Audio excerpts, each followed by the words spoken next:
tuloy yung cheeks ko sa aming ngiti. Tinatrato ka ni Hariyama na parang isang laruan. Sabi ko kasi sa'yo mag-ingat ka sa kanya. Kinakawawa ka tuloy.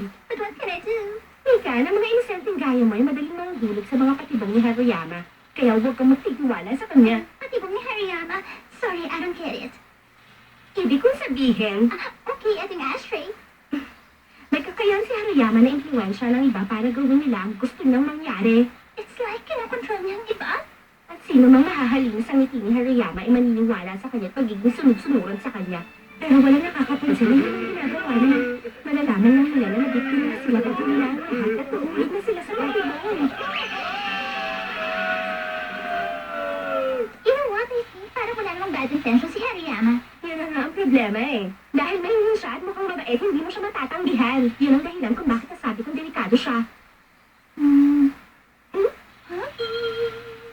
Si Hariyama, oh. Mikan, ikaw pala. What's wrong, Hariyama? Bakit nakatayo ka lang dyan? Tumingin kayo doon.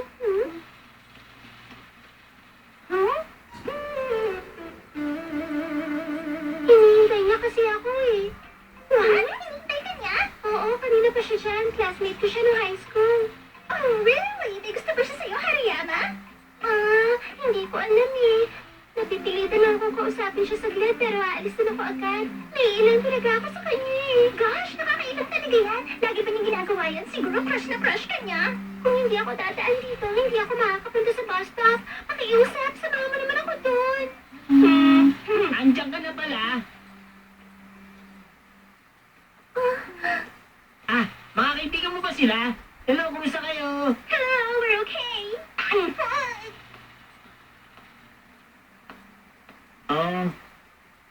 Haruyama! Hoy, sandali!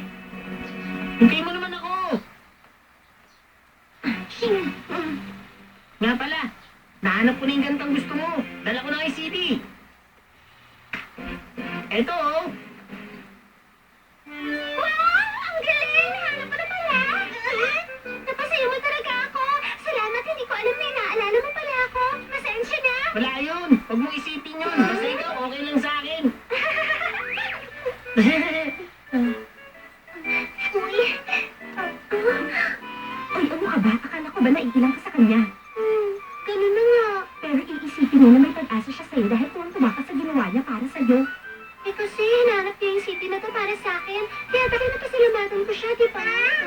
Miss Haruyama, Nagpagupit ka pala, ngayon ko lang napansin. oo, pangit pa ang kupit ko? Sa tingin ko ang ganda nga eh, bagay yan sa'yo. Talaga? Natutuwa ako dahil sinabi mo, Haruyama. Salamat, ha!